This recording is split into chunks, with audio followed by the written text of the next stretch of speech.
Hey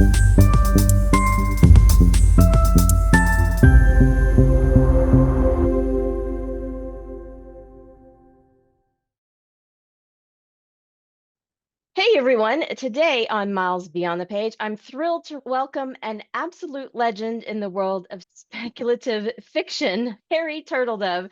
Known as the master of alternate history, Harry has penned dozens of novels that explore the tantalizing what-ifs of history, from the South winning the Civil War to the Byzantine Empire surviving into modern times. With a PhD in Byzantine history and a career that spans science fiction, fantasy, historical fiction, and now urban fantasy thrillers, Harry's storytelling blends intellectual rigor with page turning drama. His work has earned him the Sideways Award for Alternate History, Hugo nominations, and a fiercely loyal fan base. Today, we're going to talk about his latest novel, Twice as Dead, a genre building urban fantasy thriller that's sharp, fast paced, and full of surprises. Thanks for joining me, Harry. Welcome. Thank you very much. Thanks for having me on. Yeah, I'm so thrilled to have you. So let's talk about Twice as Dead first. This was released in March, Mhm. and it blends thriller pacing with urban fantasy elements. What inspired this genre matchup, and what was it like stepping into this new storytelling space? Well, I was thinking it would be fun to write a noir novel, except a noir fantasy novel, with full of corrupt cops and detectives no more honest than they have to be, and who drink too much and mess around with the ladies and all that good stuff, except in a world that wasn't just like our world, a world with vampires and ghosts and zombies and magic and all the complications that stuff brings. And so that's what I ended up doing, and I set it in Los Angeles right after the end of the Second World War, which is just before I was born. I've lived in LA all my life in the Southern California area anyhow. And it's a town I know. The attitudes are the ones that I grew up with. God help me, that I hope some of them I hope I've outgrown. But anyway, it was enormous fun to do, and how much fun it was is indicated by the fact that I've written several sequels that will be coming out in due course. Excellent. I think so too. Yeah. So this protagonist has very unusual challenge. What did that concept come from, and how does it shape the character's worldview? No, And well, he is hired by a vampire to look for her, a beautiful vampire, I should add, of course, to look for her, what she calls her half brother, another vampire with whom she shares a bond because they Mhm. were both made vampires by the same older vampire. And finding him is part of is the story. Mhm. Finding out what happens between our detective Jack Mitchell and the beautiful lady vampire is part of the story. And I had fun. Yeah. I got to play with things that I had heard of but didn't know about till I started doing homework for this book, like the Central Avenue jazz scene, and I got to play with minor league baseball because the Dodgers hadn't come west yet. I mean, Mhm. all kinds of weird stuff. I think that's the funnest part about writing urban fantasy too, is you get to kind of just mix it all up. hmm These supernatural themes, how did you build a world for Twice as Dead? Did you give it any rules or limits? Well, you try to make the magic feel real. You try to make it feel as if it could actually happen. You try to use things that that cultures have actually used in their magic, and then you put it all in a blender and you go from there. You know. Yeah, yeah. That I think that's the funnest part about writing that type of Mhm. book too, is just kind of blending that all together. It's fiction. I can make it up. That's right. I know you have a couple of other books coming out. Yeah. One, Powerless, is coming out in July. Yes. And this podcast will drop July 1st. It's a dystopian. Is that correct? Oh, very definitely. All right. It's set in a world where Marxism, Leninism, Stalinism is as dominant as, God help us, laissez-faire capitalism is in Mm, the real world. And I was inspired to write this by reading an essay by Václav Havel called The Power of the Powerless.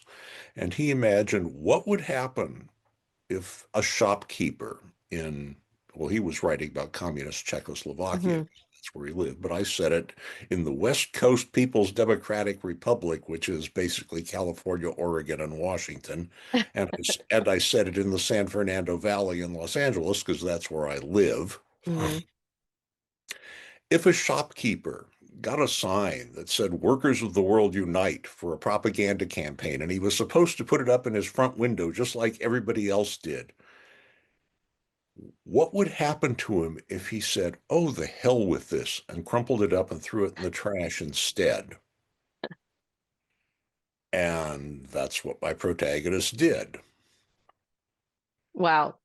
And And so, then we get to find out what happened to him. We also get to see how his personal rebellion gets tied into a political upheaval in the West Coast People's Democratic Republic, uh, trying to get a little more freedom for the little country in this great big ugly Marxist Leninist Stalinist world, and that's sort of modeled on Czechoslovakia in mhm. 1968, and how his tale as one man runs into the tale of the larger urge for freedom and what happens to him and what happens to the larger urge. And that's the story. So it taps into the fear of speaking out, basically, in a world that Not claims to even be. not even speaking out so much, refusing to speak out, refusing to go Hmm. on, just doing what you want to do instead of doing what they tell you to do. Hmm. And what happens when you do that? Right. So was any of this story inspired by, and I don't want to get too political, but was it shaped by anything happening today? I don't know if it was shaped by that, but it's certainly relevant to that. Hmm. Yeah. I mean, when you're writing fiction, you're not writing about the created world. You're Hmm. writing about the world you're living in. Hmm. Right. And that's that's inevitable no matter what you're writing about. You've got Star Wars posters in your I do. background there. I do. I mean Star Wars is fiction, but Star Wars is fiction about the real world too. Yes. Right. And if you've watched Andor, then you know that. Yeah, you know, Um, sure. so you, I'm trying to find my next question. What message or warning do you hope readers take away from this I book? I I follow Mark Twain. I am not, I you can sell you can or to quote Theodore Sturgeon, you can sell your birthright for a pot of message. I am not trying to deliver a message. Right. If I make people think a little and wonder how things are and how things ought to be, I'll take that. But I mean, don't ask me for answers because I don't have any more than you do. Right. Right. I don't think anyone really has the answers, but I think one of the best things about writing fiction is you can explore all of those themes and thoughts and everything. You should try not to beat your reader over the head with them Yeah. though. Otherwise you Right. lose that person real fast. Right. Exactly. And so that's coming out in July. We'll be looking for that. Is this going to be a series or just a No, standalone? this one is a standalone. And and you're Twice as Dead. That's a series. Do you know when That's the it. next one? I don't have a month. The next one is called Lightning Runes, and it's coming out sometime next year. I would guess fairly early next year, but I don't know yet. We'll be looking forward to that. And so you also have another book coming out, I guess sometime, is it out now? City in Yes, Chains? it came out. City in Chains came out last month. It's a fantasy. It's set in a city that's a lot like Paris in the last year of the German occupation during World War II. And the viewpoint characters are a junk man who belongs to the wrong religion and a very vain actor who are both trying to get along, trying to stay alive, and trying not to collaborate with the occupation authorities too much. And one of the things that's always interested me is where the dividing line that separates people from people who collaborate from people who resist Hmm. lies, and what causes people to choose one or the other. And I'm looking at that a lot in this. Hmm.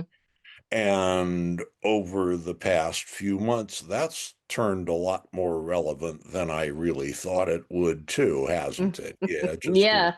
bit. Just a little bit. And is this a series or a standalone? It's also a standalone. Okay, great. There's let's talk a little bit about your process and craft.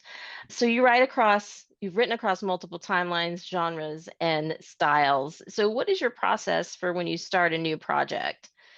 I get an idea. I do as much research as I need to if I need to, because some of them are just pulled out from stuff that's happened to me. But Hmm. I sit down, I write. I am ancient. I mean, the white beard proves it, God knows. You know, I'm primitive. I do first drafts in longhand. Oh wow, that's awesome though. I'm not the only one. And, and some of the other people who do will surprise you sometimes. Hmm. But I find that it makes my style tighter because a lot of the garbage that would come out if I were typing as fast as I could just stays inside when I'm limited to the speed of handwriting. Hmm. The other thing is I started trying to be a writer back in the days before computers. I told you I was old. I tried composing on a typewriter. And typewriters are not user-friendly devices. No, they're not. know, you can, make the same mistake or a different mistake 3 or 4 times in a row and need to start typing the same page over and over and over again. So what I did was when I come to a spot where I didn't know exactly what I wanted to say, I would write it out in longhand and fiddle with it and then transcribe it. And after a while, I thought, this is trying to tell me something, you know? And so I started doing the first draft in longhand, and I have been doing that for just about 50 years now, because I think I forget whether I started doing that first on the first novel that sold or on my Mhm. dissertation, but both of those are a long time ago now. Yes, but that is a fascinating story to me because, I started writing on a computer. Sure. But I did learn how to type on a typewriter many years ago. So I don't know that I could ever write a book on a typewriter, though. Yeah, I did not enjoy the experience, I'll tell you. I did it a few times, but I did not enjoy it. So when you write your books in longhand, do you then transcribe them you type them, or do you have someone No, no, transcribe I for do you? I do it because I do, the version that goes from the page onto the computer screen is the one where I do my editing. Yeah, I was gonna ask, do you edit as you type that in, or Yes. yeah, Yes. yeah, I could never turn that off if I was doing that. And I have done that before when I need to get something down, I'll handwrite it. So Uh-huh. I find that sometimes that helps me with the flow and stuff. So Yeah. I, uh, I, I my style is definitely different, writing by mhm. hand and on the keyboard. Yeah, it's strange how that the brain has a different way of Yeah. working that way. So when you start, do you like to start with the plot, the character, the setting, or do you just sit down and start writing? Whatever occurs to me, Mhm. it will vary. I often go situation first. Sometimes I go character first. Sometimes I go, ooh, what if this happens? What comes after that? Yeah. I am I am not a neat, organized, outline everything in advance Mm, kind of writer. I never mm-hmm. have it, because for me half the fun, more than half the fun, is telling myself the story. Mm-hmm. And there are times when I don't know what's going to happen next. And I think that's the best part. yeah, oh yeah, as a better writer than I am, Theodore Sturgeon said, if you don't know what's going to happen next, your audience won't know what's going to happen next either till it does. So when you have these long series, do you keep like a story Bible or something? How do you keep track of all of that? I sometimes make databases of characters and things, but most of the time I am one of those annoying people. I'm on the spectrum. I mean, everybody knows it, for God's sake.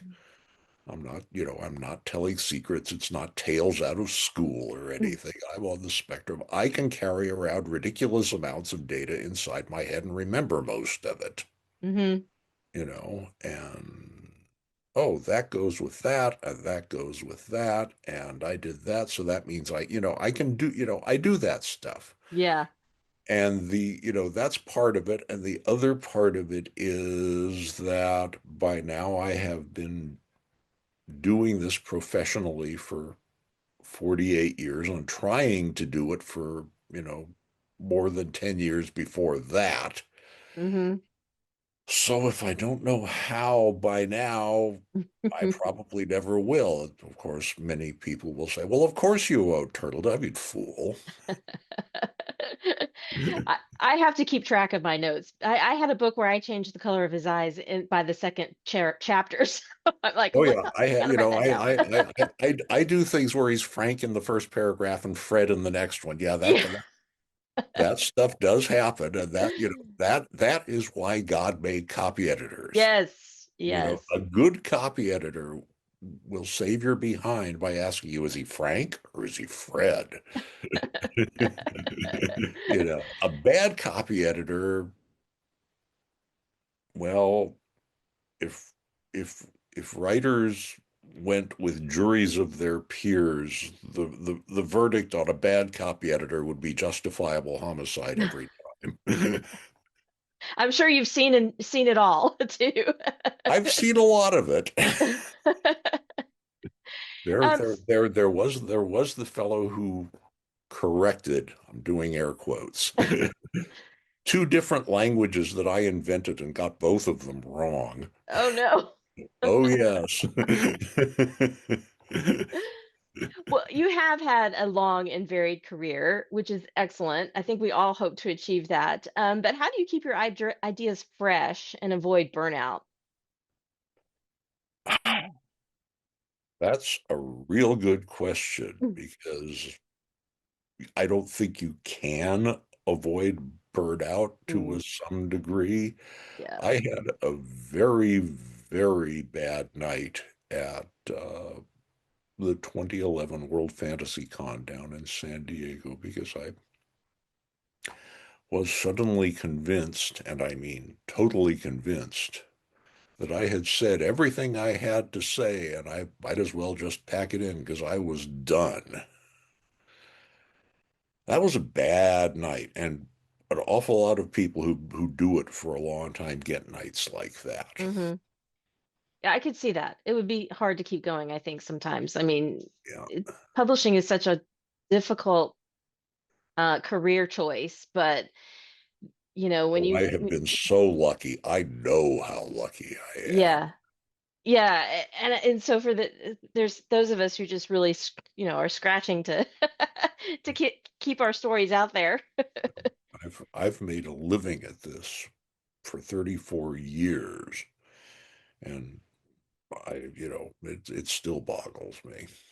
Yeah, so you've seen a lot of changes in the publishing industry. So what do you think is the biggest surprise to you that has changed over the last few years?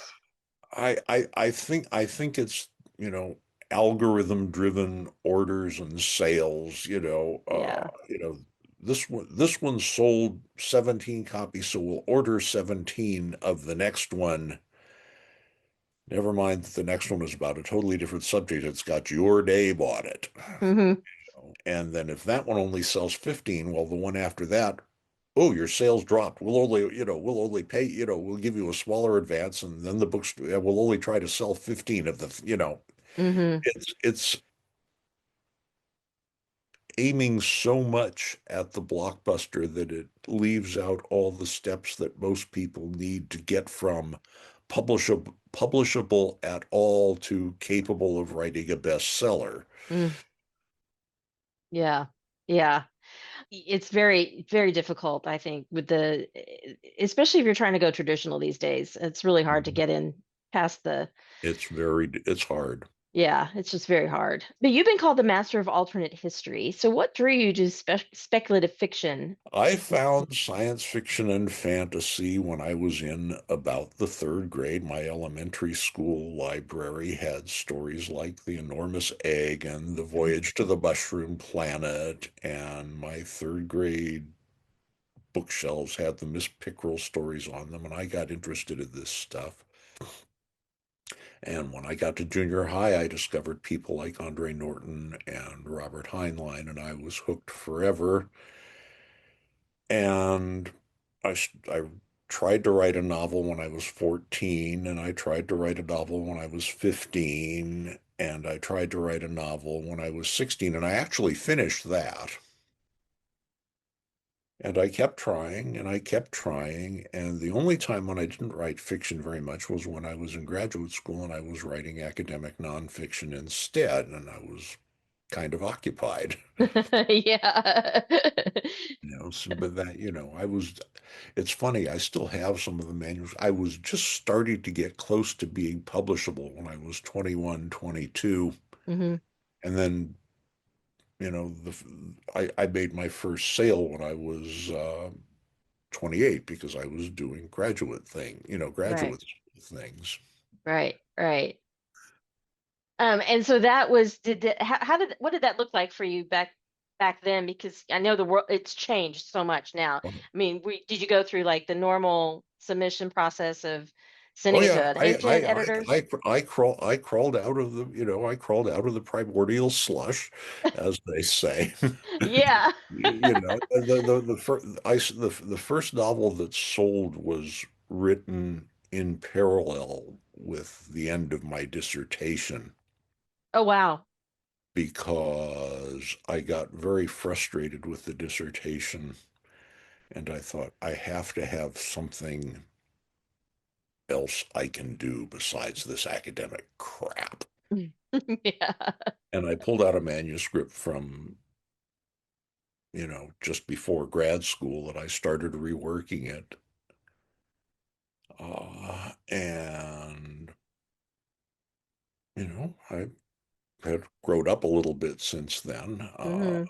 I, you know, I'd gotten married in a marriage that didn't work. The second one actually stuck. We're going to have our 45th anniversary in a few days, but Oh, awesome.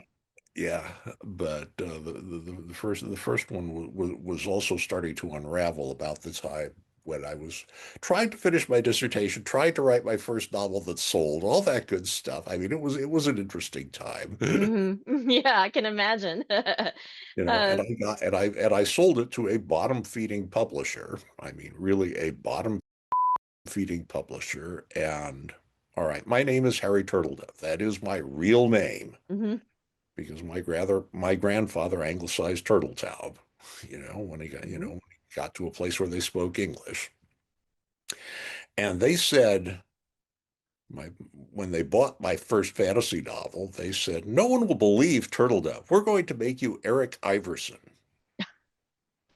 So I was Eric Iverson for a while. Actually, I was Eric G. Iverson for a while. And as Eric G. Iverson, I started selling short fiction fairly regularly to the magazines. mhm, And I was writing more fantasy novels, and I sold them After a long delay, I sold them to Lester Del Rey at Del Rey Books. And Lester said, I don't want you to be Iverson. I want you to be Turtledove. People remember Turtledove, you know.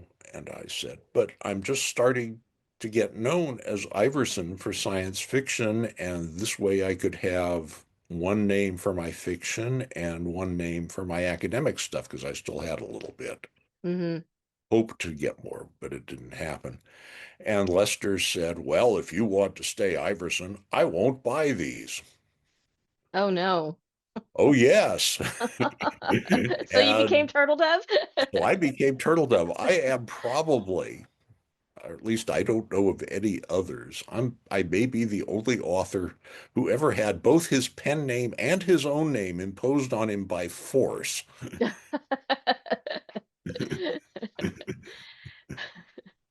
That's funny. That's a good story. It's funny to tell it now. 40 years ago, it was much less. No, I imagine not. So, looking back, is there a particular book or series that you feel most proud of, or maybe that pushed you creatively in unexpected ways? I'm going to mention two, if that's all right. Yeah. The first one is Guns of the South, which Mm, is the book that let me quit my day job. And it's the one that has Robert E. Lee holding an AK-47 on the front cover. And hmm. cover was my idea. They actually went with it because they didn't have one they liked better. But it was not a book I ever intended to write. I got to be friends with Judith Tarr, who was a fine fantasy writer. Hmm. We've collaborated even.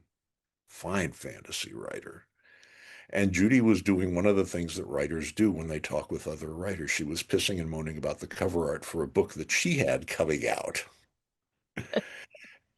And I wrote back and the letter was on a computer and I printed it out, right? And I added a hand scrawl PS at the bottom.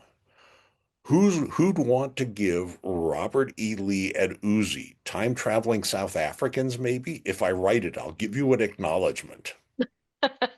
And I looked at that and I thought, I can do something with that. And I Xeroxed it to make sure I didn't lose it. Yeah. And that's how Guns of the South happened. I think the other one, that I'm maybe proudest of, just for the amount of work it took, is Ruled Britannia, which is set at the end of the 16th century in a world where the Spanish Armada succeeded in invading and overrunning England. And William Shakespeare gets recruited by the English resistance to write a play that will help set off the rebellion against them. That's And, incredible. That sounds like a lot of fun. and yeah, it was amazing fun, but I was writing Shakespearean English, or trying to. Oh yeah. And that was very, very intimidating. I made mistakes here and there. You do. That's one Yeah, of the one sure. of the, Yeah. one of the things you find out as a writer is you're going to Hmm. make mistakes, Hmm. and you're just stuck with them, Right. because you are a human being and a jerk, and you are mess things up. But it was an awful lot. It was an awful lot of work to write, and it was an awful lot of fun to write, and I'm very pleased with the way it came out. Well, we'll have to check that out. I'm sure it's available still, Oh right? yes. Oh Yeah. yes. So, publishing industry, we talked about that. Are there any other types of genres or stories you haven't tackled yet that you would love to? Oh. I would like to be able to do more straight historical fiction. I've got a couple of things I would like to play with, but I generally transpose the stuff into either alternate history or into fantasy because that's a lot of what people expect from me, and it's a lot of what publishers expect from me, Hmm. and also because it pays better, to be perfectly blunt. There are very few people these days making a living at historical fiction. Yeah. I, very few. Mm, Cecilia Holland's having trouble, for God's sake. yeah, it's a tough market. Yep. Yeah. So do you have any advice for any aspiring authors out there that maybe want to pick up and do fantasy science fiction? Well, I have advice for authors generally. Hmm. I mean, okay, the first thing you do is read a lot. Right. You know, the second thing you do is you write a lot because you will not get anywhere if it takes application. You have to apply your butt to the chair in front of the screen or in front of the piece of paper or whatever Hmm. you write on. The third thing I will say is imitate what you admire. If you think that Mary Renault is the greatest writer of all time, try to sound like her. You won't. You aren't good enough, but the exercise will be helpful. And I mean it's like learning to play guitar. You learn your licks by listening to other people and try to sound the way they do. It's the same thing with Yeah. writing. The other thing is try to sell the stuff. If it comes back, and it will, especially when you're just starting out, try to sell it again. Keep it moving Hmm. and do all of these things. Excuse me, do all of these things all the time. And sooner or later, if you've got any talent at all, you will hone that talent by doing all this stuff over and over and over again, and you will start selling. Hmm. All right, Yeah. now if a lot of this sounds like it's adapted from the writing rules that Robert Heinlein put forward, it is. It's not identical to them, but it's derived from them. But it's good advice. I mean, you can't learn how to write without reading, No, especially stuff that yeah. you love. So I love that advice. And I don't know we, of any writers who aren't obsessive readers. I really yeah, do. yeah, I think that's really important too. Especially, do you recommend they read anything that interests them? A lot of Anything, anything. anything. Yeah, I've heard a lot of advice. Read in the genre you want to write in, but I think you can learn from reading You, other. you learn from everything because you'll get not only, oh, how does this person shape that character, but you'll also get, if you're reading nonfiction, ooh, this is an interesting fact. What can I do with this? Hmm. You Hmm. read widely if you Yeah. can. Mhm. Yep, I agree with that for sure. Is there anything else that you want to cover while I have you? I think I've told you what's coming out, Yep. and what is just out. I've been doing this for a long time. I have a lot of books out. I've mentioned a few of them. If you go to Amazon or Barnes and Noble or Powell's or anywhere, you will find that you can get a lot of different books from me. And if you want to do that and spend some money on me, I will be delighted. And I hope you will be entertained. And that was my next question, where we can find your books. And do you have an online presence where we can I find you I in I social am media? I am at HNTDove on Blue Sky. I annoy people there. Okay. I was on Twitter too Yeah. after that. I thought I'm out. Yeah. I do not need this. Life is too bloody short. Yeah, I agree. No, I'm on Well, Blue. Sky. all right, we'll look you up on Blue Sky. I think I did follow you there. So, thank you so much for joining me today. I really appreciate you taking time out of your busy schedule to talk to me and my audience that's growing. So, I hope it is. I hope I don't kill your audience, oh but no, not at all. All right, so we're going to wrap things up, and I appreciate you joining me today. Thank you, thank you everyone, again. for tuning in. And that's a wrap on this incredible conversation with the one and only Harry Turtledove. Whether you're a longtime fan of his alternate histories or just discovering his work through Twice as Dead, I hope today's episode gave you a fresh look at the mind behind the stories. If you haven't yet, be sure to pick up Twice as Dead. It's a thrilling dive into urban fantasy with all the clever twists and deep character work you'd expect from Harry's masterful pen. You can find links to Harry's books, socials, and more in the show notes. And don't forget to subscribe, leave a review, and share this episode with your fellow fantasy and science fiction lovers. Until next time, keep dreaming, keep writing, and I'll see you miles beyond the page. If you enjoyed this episode, be sure to subscribe and leave a review. If you're an author and want to be a guest, visit michellemiles.net/podcast to apply. Keep writing, keep dreaming, and I'll see you next time.